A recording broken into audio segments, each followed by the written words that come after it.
Welcome to Camtasia Studio 7. If you're new to Camtasia Studio and you want to get started quickly, you're in the right place.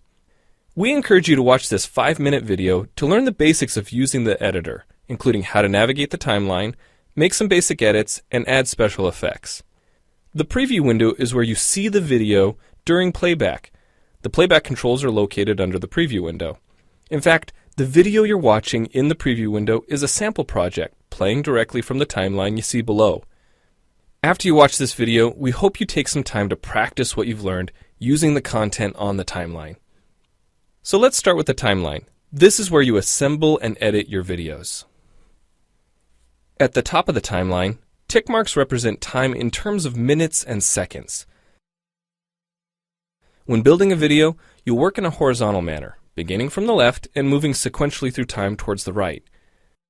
To make precise cuts and selection, use the zoom slider to magnify the view of the timeline. And when adding elements to your video, such as a call-out or audio clips, these are placed on different tracks. Tracks are created automatically, when you need them, when elements are added to the timeline. So depending on your video, you may be working with several tracks at one time. To change the position of an element on the timeline, just drag it. To change the length of an element, drag the edges in either direction.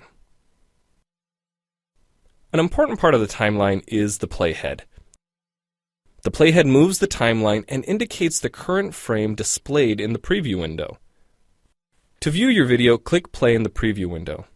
Notice how the video and the timeline's playhead stay in sync? Click anywhere on the timeline and the playhead moves to that point. The green section of the playhead is called the in point. Click and drag the in point to make the beginning of a selection.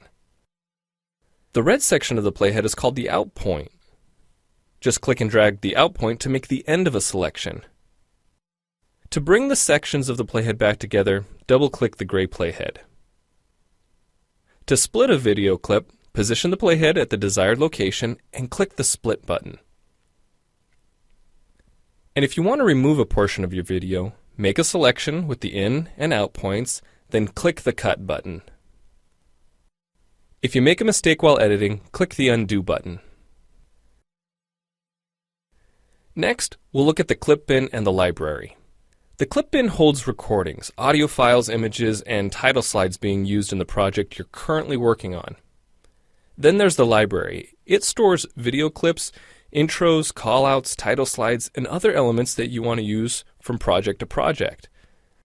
The library is also pre-populated with professional animations, music, sound effects, and other content you can use in your video for free. To add your own clips or video sequences to the library, make a selection on the timeline, right-click, and choose Add to Library.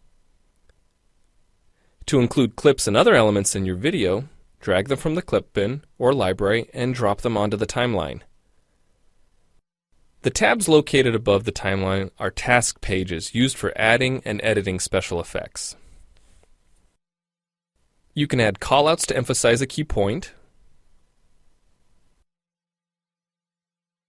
You can insert a transition between clips for a professional look. Apply zoom and pan effects to focus on important details. And draw attention to the cursor by changing the color, size, and more. If you double-click an element on a track, the playhead moves to the beginning of that element, and its task page opens, allowing you to make edits to that element. So we've shown you a few ways you can navigate and edit your video, but how do you get content into your video? Well, to make a new screen recording, click the Record Screen button. If you already have an audio or video recording to use, click the Import Media button. When you've made edits and added effects to your video and you're ready to share it, you need to produce the project to create a shareable video. Click the Produce and Share button, step through the wizard, and Camtasia Studio creates a viewer-friendly, shareable MP4 file ready to upload to screencast.com, your blog, or a website. Well, it's time for you to try Camtasia Studio out for yourself using the content on the timeline. The help file in Camtasia Studio will help you use each of the Camtasia Studio features and applications.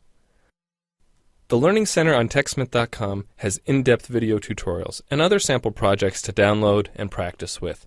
So we hope you enjoy Camtasia Studio. And happy screencasting!